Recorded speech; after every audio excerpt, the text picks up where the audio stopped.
Pekan lalu di tanah air rame dengan Garuda Biru. Nah, kalau minggu malam yang rame adalah pendukung Singa Biru alias Chelsea yang berhasil menjadi tim paling produktif di match week kedua Premier League dengan berhasil mengalahkan 6-2 tuan rumah Wolverhampton Wolves. Dan bersama gue udah ada fans Chelsea yang minggu lalu sempat absen ya. Dave, lu lagi Wih, bangga dulu Bang DJ. luar biasa. Singa Biru tuh Chelsea guys. Iya, Jadi betul. Chelsea kemarin akhirnya tahu cara menang. Enzo Maresca akhirnya meraih kemenangan pertama dalam Laga Premier League Chelsea. ya pertama laga di Premier League. Dan dia menangnya justru menang tandang ya. Karena di kandang minggu lalu malah kalah sama Manchester City. di angka 2-0. 6-2. Nah, edisi kali ini halftime break akan mengulas singkat terkait dengan review 10 pertandingan atau match week kedua yang berlangsung sepanjang hari Sabtu dan Hari sampai Minggu kemarin. malam. Ya. Dave, ya. Gimana Bang DJ? Apa Aku nih? kemarin ya lagi bukannya nggak mau hadir karena kalah dari City ya. Karena ada satu dan lain hal yang Yeah. membuat gua nggak bisa datang dulu ke sini gitu. Tapi sekarang udah bisa balik lagi siaran lagi sama lo berdua ngebahas tentang Premier League Ya. yang Jadi, sudah tayang. moga-moga lo semakin sehat ya. Sip. Dikasih obat paling mujarab tuh dari Enzo Maresca dan kawan-kawan ya. Itu pasti, itu mood booster banget gitu Iya, kan. Apalagi minggu lalu Chelsea bermain 2 match, yaitu playoff untuk Conference League dan juga tadi malam melawan Wolves. Dua-duanya menang, walaupun di laga melawan Servette kemarin itu mainnya kurang convincing, tapi tadi malam gue bener-bener ngelihat sebuah eksplosivitas dari reaksi dari yang dilakukan oleh Enzo Maresca, terutama di babak kedua melawan Wolves, ya, yang berujung Chelsea bisa dan Chelsea berhasil untuk ya berpesta gol di Wolves, Menang 6-2 ya. menang 6-2. Tapi kita bahas dulu dari yang pertama kali Dave ya. Boleh tuh Bang DJ. Laga pembuka pekan. Laga ya. pembuka yaitu Ya. ada Brighton versus Manchester United. Versus Manchester United. Betul. Jadi hasil akhirnya sih burung camar terbang melayang ya. Ya kan, burung camar tinggi melayang. Itu kan Brighton julukannya The Seagulls dan Iya. mereka berhasil mengalahkan Manchester United 2-1. Danny Welbeck berhasil mencetak golnya yang ke-100 sepanjang karirnya di klub. Dan itu terjadi justru ke gawang Mantan klubnya. mantan klubnya. Tapi yang mau gue lihat itu kemarin adalah Manchester United nih sebenarnya bermain kok kayak, ya gue ngerasa ya dengan materi pemain yang ada, Iya. mereka tuh sulit untuk bisa mengembangkan permainan. Meskipun sebenarnya ada peluang, banyak peluang. Iya, iya. Tapi ya lagi-lagi lini belakang tuh menjadi sorotan. Karena kalau gue lihat 2 gol yang terjadi ke gawang MU. Onana itu sebenarnya gol-gol muda dan barisan pertahanan yang Harusnya dengan defensive line yang dimiliki oleh MU itu bisa diantisipasi gitu. iya, bayangin aja tuh. Kaoru Mitoma waktu ngumpan ke Kosong kan, Danny dilepas. Welbeck kosong. Jaraknya dengan Mazraoui itu ada kali 2 meter. Ada. Ya kan? Jadi nggak ketutup tuh. Sementara yang gol kedua si Adingra bisa kasih umpan ke tengah dan itu kalau nggak salah 2 pemain malah tuh yang Yang nggak di cover. nggak di cover sehingga ada gol kedua dan itu terjadi di injury time. Ya buat gua sih ini bikin langkah MU ya. Sebenarnya bukan langkah MU tapi maksud gua ini menjadi catatan keras buat Erik ten Hag ya untuk bisa melakoni Liga Inggris musim ini. Kalaupun ada catatan yang menarik adalah De Ligt akhirnya dapat menit bermain. Iya. Menit Oke, bermain, oke. ya kan? Cuma ya gol keduanya itu terjadi waktu dia udah bermain. Iya, sebenarnya gini sih kalau Bang DJ dari MU sendiri ya, gue melihat ada 3 faktor ya. Yang pertama ya udah lu mention tadi di lini belakang gitu. Maksudnya MU nih mungkin ketika melawan Fulham kemarin itu merupakan salah satu lini belakang yang cukup perform. Cuman entah kenapa ya balik lagi lini belakang tidak bisa memberikan konsistensi di pertandingan liga terutama melawan Brighton kemarin ya. Terbukti maksudnya gol yang tercipta dari Brighton itu kan merupakan kesalahan dari kolektivitas dari si lini belakangnya MU gitu, terutama di si Mazraoui yang kelewat sama yang jujur gol kedua menit 90, menit 92, 93 itu gue tinggal gitu. Gue pikir bakal udah selesai. Iya, gue 1-1 pikir ya kan? bakal Iya. udah selesai, ternyata ada gol dan golnya seperti itu buat gue itu very very unlucky untuk Manchester United Iya. gitu. Nah, faktor yang kedua itu ya lagi yang tadi gue bilang, MU tuh lawan Brighton kemarin unlucky banget. 2 gol yang Dianulir. dianulir yang Iya. aduh, maksudnya Yang tipis. paling norak sih tanda kutip gol yang Garnacho yang kena dengkulnya Zirkzee. ya. Iya, itu dia. Kalau itu nggak kena gol Kalau itu itu ya. nggak kena, iya. Iya. Maksud gue ya mungkin hasilnya mungkin ya paling kalau misalkan beda ya paling seri nggak nyampe kalah Iya. gitu loh. Jadi apes banget tuh buat si Apes Chelsea untuk ya. untuk Kalau MU, iya. pekan perdana dia jadi pahlawan, cetak gol kemenangan bagi MU ngalahin Fulham. Ngalahin Fulham ya kemarin ya Dengkul malah dia bikin bikin apa? Kemenangan MU menjadi tertunda. ya gitu. gol yang bisa membuat leading pertandingan jadi bubar. Ya kan? Iya. Nah, yang ketiga faktor ini balik lagi ke Ten Hag sih, maksudnya pemilihan pemain gitu. Mungkin gue harap setelah ini ya Ten Hag baru bisa melihat atau ya bahasa gue merevisi lah gitu. Nanti di match week ketiga melawan Liverpool nggak ada lagi tuh masuk pemain yang buat gue sih pemain kayak Rashford, pemain kayak Mason Mount. mungkin dicadangin dulu atau diganti dengan pemain-pemain yang kemarin ketika melawan Brighton atau ketika bermain melawan Fulham itu lebih agresivitasnya tuh lebih ada gitu loh. Contohnya kayak Garnacho ataupun Zirkzee sekalian. Karena terlalu apa ya? Gue ngelihat Mason Mount ini kebanyakan lari-lari aja gitu, kayak pressing sana pressing sini terus Brighton yang kita tahu dari beberapa musim lalu pun selalu bisa memainkan possession football yang sangat-sangat nyaman gitu, apalagi ketika lawan klub-klub seperti MU gitu. Jadi maksud gue ya semoga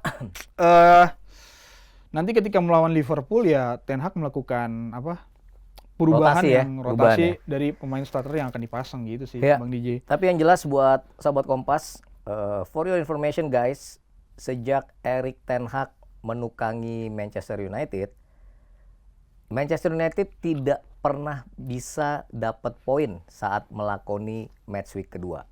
Pada musim 2022-2023, Erik ten Hag bersama Manchester United dihajar Brentford 4-0.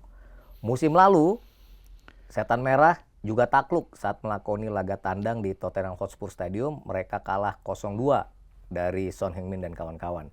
Yang musim ini agak mendingan, bisa nyetak gol, tapi ya tetap aja Kalah-kalah juga. pulang dengan tangan hampa. Jadi kayaknya pekan kedua tuh jadi momok tersendiri buat Erik ten Hag. Dan gue nggak tahu apakah musim depan dia mendapat kesempatan menjalani pekan kedua kalau masih dipercaya sebagai nakoda dari Manchester United. Oke, tapi Bang DJ mungkin ini kalau dilihat mungkin masih terlalu dini ya untuk MU dan juga untuk Ten Hag sendiri gitu. Maksudnya dari kekalahan ini lo ngelihatnya adakah noise dari luar gitu tentang posisinya Ten Hag di kursi manajer seperti kan yang lo bilang di prediksi IPL kemarin ya, Ten Hag salah satu manajer yang menempati kursi panas nih. Nah, dengan kekalahan ini lo pikir masih terlalu dini kah atau? Ya, kalau gue sih ngerasa ini bersyukur masih di pekan kedua, dan sebenarnya juga kalahnya bukan berarti mereka kalah dalam pertandingan. Toh mereka juga bisa mendominasi, menguasai bola juga, statistiknya kemarin dengan Brighton juga nggak kalah. Oke. Cuma memang ya gue nggak bilang mereka nggak beruntung ya, tapi faktanya emang ya dengan 2 gol dianulir, kemudian mereka kecolongan di menit terakhir. Dan ya masih ada waktu, tetapi masalahnya yaitu nanti kita bahas pekan ke depan sudah menunggu itu dia. Liverpool gitu kan. Jadi ya Erik ten Hag tetap harus mawas diri ya, karena sekali lagi kursinya sangat-sangat panas, iya kan? Iya betul. Dan celakanya itu Dave, Manchester United tuh menjadi satu-satunya tim anggota Big Six yang pekan kedua kemarin bukan hanya kalah, nggak dapat poin, karena 5 tim yang lain berhasil menang. Kita pindah ke Sabtu yang itu kan 18.30 mainnya kan ya. Main yang ke jam 9, yang paling itu adalah Manchester City. Iya kan? Erling Haaland akhirnya hat-trick. Meskipun ya kan? Meskipun Ipswich akhirnya mendapatkan gol pertama mereka di Premier League setelah comeback ya ke Premier League, itu justru dari Manchester City yang merupakan kampiun Liga Inggris dalam 4 musim terakhir. 4 musim terakhir ya. Kan? Cuma ya gila sih Edan ya, menit 12, 14, 16 ya dalam waktu 6-7 menit City bisa cetak 3 gol. 3 gol dan Erling Haaland akhirnya menyempurnakan dengan hat-trick di babak kedua. Iya. Tapi kalau itu memang sempat kita bahas waktu itu, gue ngobrol sama Virzi, ya memang waktu itu highlightnya dari Virzi adalah Erling Haaland bisa nih cetak lebih dari 1 gol, bahkan bisa cetak hat-trick. Dan ini datang hat-tricknya Haaland tuh datang lebih cepat. Kalau 2 musim sebelumnya Haaland itu bisa cetak hat-trick tuh pekan keempat. Jadi musim lalu atau 1 musim sebelumnya itu Erling Haaland baru bisa cetak hat-trick di pekan keempat. Ya karena kan baru ketemu lawan seperti Ipswich kan di pekan kedua. Iya, yang tergolong maksudnya ya buat City ya fair aja Bang DJ, maksudnya ini bukan lawan yang maksudnya untuk City ini bukan lawan yang begitu sulit gitu loh. Jadi ya kayaknya kayak ya udah aja nggak sih gitu, maksudnya ya udah Haaland cetak hat-trick ya lawannya juga Ipswich gitu. Barangkali itu betul Dave, tapi kan pemain-pemain Manchester City juga nggak cuma Erling Haaland yang bisa nyetak gol kan.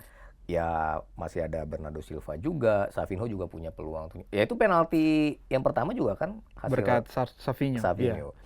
Nah tapi yang menarik di laga Manchester City lawan Ipswich kemarin adalah kembalinya Ilkay Gundogan. Ilkay Gundogan, ya kan, turun bermain dan kayaknya itu sambutan dari publik Etihad sangat antusias, luar biasa dan meski belum terlalu banyak memberikan dampak kemarin, tapi ya ini membuat Manchester City itu punya warna lagi ya untuk bisa kreasi serangannya gitu. Ini yang menarik sih sebenarnya memang di situ Bang DJ. Maksudnya sepeninggalan Gundogan ke Barcelona waktu itu memang Manchester City tidak bisa menemukan sosok pengganti dari Ilkay Gundogan itu sendiri. Matheus Nunes, Mateo Kovacic juga diproyeksikan untuk itu dan tidak berjalan dengan baik.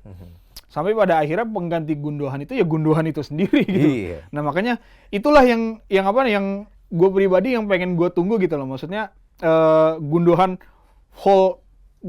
Volume 2 nih bisa nggak nih menciptakan atau mengembalikan variasi dari permainan City yang hilang selama dia pindah ke Barcelona. Itu sih yang pengen banget gue tunggu gitu. Kalau gue bilang sih ya harusnya sih nggak terlalu banyak masalah ya. Menurut gue sih, feeling gue pribadi. Ya artinya dia tahu gaya mainnya Pep Guardiola walaupun mungkin musim ini agak sedikit beda. Karena kalau ini benar-benar jadi musim terakhir Pep, barangkali Pep juga memang punya strategi khusus untuk bisa meninggalkan tim nantinya gitu loh dengan gaya bermainnya. Tapi yang jelas Manchester City berhasil menang 4-1 dan di saat yang bersamaan selain Manchester City, anggota The Big Six lainnya yaitu Spurs juga bisa cetak 4 gol. Iya ya kan? Mereka menang 4-0 dari Everton. Ya kan? Kalau di pekan pertama cuma bisa main imbang 1-1 dengan Leicester. Kemarin Spurs luar biasa. Walaupun adalah kejadian kiper nasional Inggris Jordan Pickford bisa melakukan error dengan gagal menahan bola yang dia kuasain gitu dan direbut oleh Son Heung-min. Dan Son Heung-min mencetak brace di laga itu. Ya kalau gue bilang sih kemenangan yang sangat layak dan menurut gue Everton nih ngawur sih. 2 pertandingan udah belum bisa nyetak gol. Kebobolan 7 gol gitu. Tapi Bang DJ, gue kalau ngeliat Everton ini agak mungkin dibilang kasihan nggak pantas juga gitu karena memang sepak bola kan sekarang udah menjadi sebuah industri yang yang lagi naik daun lah ibaratnya. Dan ya seperti yang kita tahu musim lalu Everton mungkin 3 kali kalau gue nggak salah dia kena potongan poin gitu loh dari permasalahan finansial yang Everton lakukan. Dan dari situ pun gue untuk Everton sendiri ini emang agak unik gitu dari hukuman yang dia dapet, terus juga mempertahankan posisinya dia di Premier League tanpa harus degradasi, buat gua Everton ya well done sih melakukan hal itu gitu. Tapi makanya nih di musim ini mungkin seperti yang lu bilang nih, dia belum bisa apa cetak gol satu pun gitu loh. Terus udah mana apa ngelawan Tottenham juga ya lu bilang sendiri tadi kipernya melakukan blunder untuk gitu. kiper tim nasional Inggris yang lolos ke final Piala Eropa kemarin kan, ya menurut gue sih ya ngawur aja sih Jordan Pickford ya. Ya itulah apa Ya pemain. tapi ya kadang-kadang dalam pertandingan selalu bisa aja ada miss. Iya. Kan? Dan di game lainnya yang bersamaan jamnya dengan laga City dan Spurs, itu ada 3 pertandingan lain. Fulham berhasil menang dari Leicester City 2-1. Kemudian Southampton, tim promosi, kembali kalah, ya kan? Menjamu Nottingham Forest, dia kalah 0-1.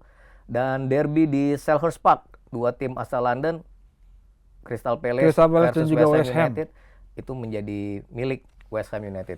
Dan ini menjadi kemenangan pertama Julen Lopetegui ya sebagai manajer, pelatih, ya manajernya pengganti David Moyes. Ya, pengganti David Moyes buat tim The Hammers. Dan 2 gol dicetak oleh Soucek dan Jarrod Bowen, kapten West Ham musim ini. Ya kalau untuk match-match klub-klub papan tengah ini ya kayaknya gue nggak ngelihat ada sebuah hal yang menarik gitu ya Bang DJ. Kalau gue ngelihat sih Crystal Palace yang katanya digadang-gadang musim ini akan bagus, tapi ya sebenarnya kemarin pertandingan waktu lawan West Ham dia juga banyak peluang. Ada tendangan Eze yang kena tiang dan segala macam. Cuma pada akhirnya tim yang mampu memaksimalkan peluang itu yang jadi pemenang, dan itu kejadian buat West Ham United.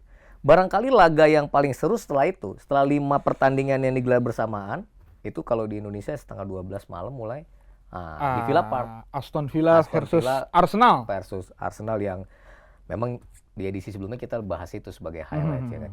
Nah itu kan kalau gua nggak salah juga di video yang sebelumnya kan kayaknya lu banyak bahas Arsenal di situ ya. Nah ketika melihat pertandingannya, apa komentar lu Bang DJ tentang Arsenal sama Aston Villa nih? Yang pertama, catatan positifnya buat Arsenal adalah mereka bisa menang clean sheet. Sama seperti pekan sebelumnya, mereka menang dengan skor identik, mencetak 2 gol tanpa kebobolan. Itu menjadi highlight positif. Tapi permasalahannya adalah mereka begitu buntu di babak pertama ketika menghadapi Villa. Dan bahkan lini pertahanan Arsenal sebenarnya nggak aman-aman banget. Ada beberapa peluang yang diraih oleh Aston Villa, ya kan, dalam laga kemarin. Cuma David Raya.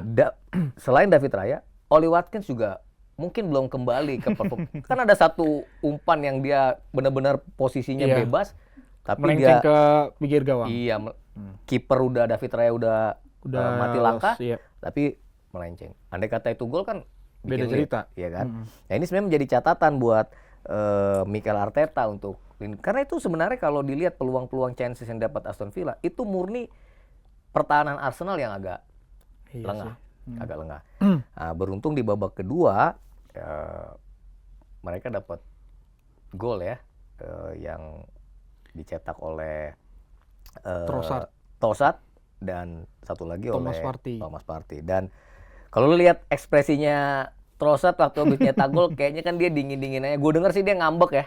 Dia ngambek sama Arteta karena dalam 2 pertandingan awal ini dia selalu masuk ke lapangan sebagai pemain super sub cadangan ya kan. Arteta lebih memilih Martinelli untuk menjadi starter. Makanya waktu kemarin dia nyetak gol, ya biasanya kan dia akan iya kan merayakan dengan luar biasa. Tapi kemarin biasa-biasa aja. Yang penting kalau buat Arsenal adalah mereka dapat 3 poin. Musim lalu mereka kalah 2 kali dari Aston Villa. Iya betul. Iya kan? Dan kekalahan ya udah pernah kita omongin juga, kekalahan waktu menjamu Aston Villa itu yang menjadi salah satu kenapa mereka buyar untuk gagal juara. Dan kemarin mereka bisa menang 2-0. Dan yang pasti catatannya lah, menang 2-0, clean sheet. Calafiori pun akhirnya dapat menit bermain.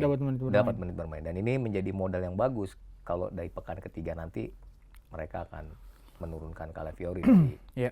menit awal. Ya buat Arsenal mereka bisa menang 2-0 tuh bagus.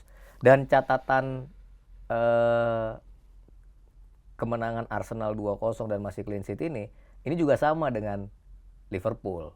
Iya. Sama dengan Liverpool yang menghadapi Brentford juga menang 2-0. Dan ini kalau lo nonton tadi malam ya, ini menjadi laga yang membuat kepercayaan diri buat terutama untuk Arne Slot, ya kan? Dia bisa meraup poin sempurna baik di laga tandang maupun di kandang. Di laga kandang. Persembahan yang baik untuk publik Anfield dengan 2-0. Dan lagi-lagi Mohamed Salah juga masuk ke papan skor. Dia cetak gol yang menjadi penyempurna gol ya setelah sebelumnya Diogo Jota ya kalau nggak salah. Luis Diaz. Oh Luis Diaz ya, Diogo Jota waktu Diogo Jota yang Luis Diaz. Ya. Luis Diaz juga main cukup bagus. Selain cetak gol dia memberi assist untuk Salah. Dan Liverpool Arsenal menjadi dua tim yang dalam 2 pekan selalu menang dengan skor yang sama dan clean sheet. Jadi mereka sama-sama berada di posisi 3 dan 4 kalau nggak salah ya, di bawah City dan Brighton. Nah sebelum laga itulah Chelsea, ya kan? Walaupun gue yakin lu sebagai fans Chelsea pasti nontonnya juga ketar-ketir secara babak pertama 2-2. Iya. Ya kan? Gini, kalau untuk Chelsea gue melihat 2 babak yang sangat-sangat berbeda gitu. Di babak pertama Chelsea kemakan oleh intensitas yang diberikan oleh Wolves. Di mana membuat Caicedo beberapa kali melakukan blunder. Itu gol pertama atau ya kalau gue nggak salah gol pertama itu adalah blunder dari Caicedo yang dimana Caicedo tidak bisa bermain cepat dengan pressing yang dilakukan oleh Wolves. Dan gol kedua dari Wolves pun terjadi pelanggarannya si Noni Madueke itu. Iya, maksudnya banyak pelanggaran yang nggak perlu, terus banyak blunder itu loh maksudnya yang dilakukan oleh Chelsea di babak pertama. Dan itu makanya gol kedua gue inget tuh Dev, itu pelanggaran Noni Madueke. Ya beruntung, mungkin di ruang ganti ya kan, game change ya kan semuanya dirubah. Ya bisa jadi maksudnya makanya dari itu di babak kedua nih gue ngelihat Chelsea yang sangat-sangat berbeda gitu loh, maksudnya dari sisi penguasaan bola, dari sisi build up serangan bener-bener beda banget Chelsea dari babak pertama babak kedua. Dan gue melihat satu pemain kunci di situ yaitu Enzo Fernandez yang benar-benar sangat mobile, yang bisa menyalurkan bola. Agak bagus mainnya kemarin. Iya, agak sedikit bagus gitu loh. Maksudnya Nicholas Jackson pun yang bisa jadi wall pass untuk bola menyalurkan bola ke depan. Terus juga Pedro Neto yang menggantikan Mykhailo Mudryk itu juga dia bikin assist juga. Iya, sangat-sangat gue bilang eksplosif lah. Dan gue sangat-sangat suka dan sangat-sangat terhibur ya sebagai fans yang pastinya di babak kedua jadi neraka buat Wolves itu, bisa 4 gol ya kan. Iya. Dan tapi gue nggak mau senang dulu gitu, maksudnya. Ya emang nggak boleh seneng. Chelsea ngapain seneng lu? Iya kan, orang cuma baru menang lawan lu mah kadang-kadang. Enggak, bukan gini. Ini baru 1 match lawannya Wolves. Pertanyaannya kan adalah bisa nggak nih Enzo Maresca membuat permainan seperti ini, at least konsisten lah. Betul. Di setiap matchnya, nggak usah 90 menit dulu, di setiap matchnya aja bisa memberikan intensitas permainan yang seperti ini. Iya. Gitu. Nanti kita coba tanya ya, dan kita lihat pekan ketiga. Betul. Ya kan. Tapi highlightnya Dev, sebelum kita tutup edisi yang sekarang. Iya. Kalau dari pemain, ada 3 pemain yang dalam 2 match week pertama selalu cetak gol. Danny Welbeck, Brighton, Mohamed Salah, dan Erling Haaland. Erling Haaland bahkan menjadi pemain pertama musim ini yang cetak hat-trick sebelum Noni Madueke. Iya kan? Dan Haaland sekarang berada di top scorer sementara dengan 4 gol. 4 gol. Ya kan? Itu untuk cetak gol. Kalau untuk assist, ada 2 pemain yang selalu cetak assist dalam 2 pekan. Dan dua-duanya adalah asal klub London Utara. Bukayo Saka, Oh iya, Arsenal. Dan yang kedua adalah James Maddison. mereka sudah sama-sama bikin 2 assist. Tapi tadi malam Cole Palmer, pemain asal klub London lainnya, Chelsea, cetak atau bikin 3 assist selain 1 gol. Sehingga dia memimpin dalam top assist. Dan highlight yang puncaknya adalah, ya tadi gue udah bilang, Manchester United menjadi satu-satunya tim Big Six yang gagal meraih kemenangan, ya kan? Manchester City dan Chelsea menjadi tim paling produktif, sementara ini dengan cetak 6 gol, ya kan? Dan kalau lo ketemu fans MU hari ini, mereka tuh pada diem, kayak penjahit tutup, nggak ada bahan, ya kan? Kayak penjahit tutup, nggak ada bahan. Fans MU ya, udah bukan ke gol lagi, udah kayak tutup tokonya, maaf nggak ada bahan. Silakan deh lo mau ngomong apa aja. Iya. Udah tuh minggu depan ketemu Liverpool lagi. Iya, udah minggu depan ketemu Liverpool. Ya udah, kita bahas nanti MU Liverpool di halftime break. Untuk hari sekarang kita kelar dulu ya. Sip. Sampai ketemu di episode berikutnya.